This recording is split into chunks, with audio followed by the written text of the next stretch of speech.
Optimists and healers. These are what INFPs are about. They heal others, care for, and motivate people with their naturally passionate demeanor. It's their instinct to turn people's miseries around. However, such compassion doesn't always go the same when these healers deal with themselves.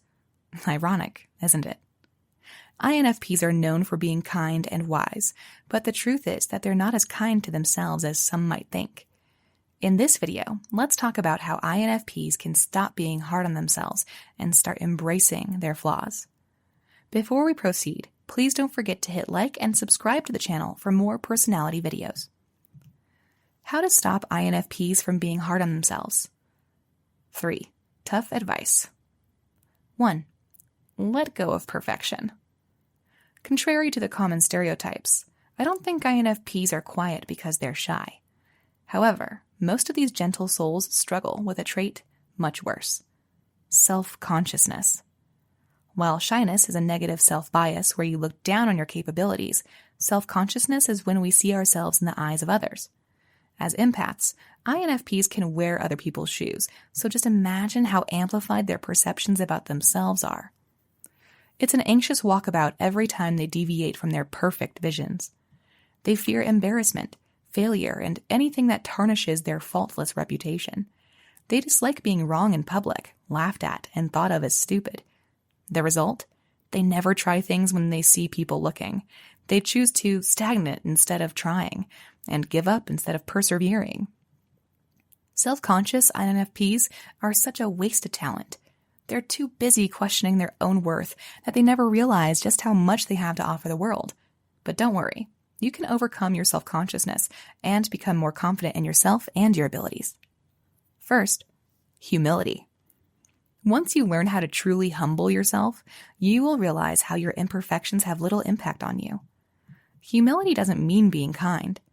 It means you know you're not any more significant than anyone despite your wins and failures.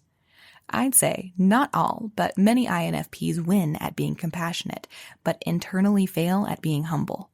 I failed at it so badly. Back then, I quietly thought I was smarter and superior over others. I was too self-centered without my notice. But in the past year, I've worked on getting off my pedestal. The only way I can remove self-consciousness is by letting go of perfectionism and thinking less about myself and more about others. I've always imagined what it would be like if INFPs let go of perfection and self-doubt. How powerful could they become? As what C.S. Lewis said, even in social life, you will never make a good impression on other people until you stop thinking about what sort of impression you're making. Let go of self-consciousness. Who knows where your imaginations lead you? 2. Don't keep a record of your wrongs. If only I wasn't afraid. How I wish I was more serious and competitive. As an INFP, I have a nasty habit. I keep a tally of my past mistakes. And you know what? I'm not the only one. As we all know, INFPs have booming minds that can replay scenarios over and over again. But do you know what I find to be the most beautiful thing? The fact that we can learn from our past and then leave it behind. I've once written a piece entitled, "Even if time travel exists, I'm not going back," which is a story close to my heart. This piece hits me every time I feel the stinging sensation of regret from my past. The idea is, if we go back in time, would you change anything in the past? Did you answer yes? But if you can't change anything in your now, how sure are you that you can change anything when you go back?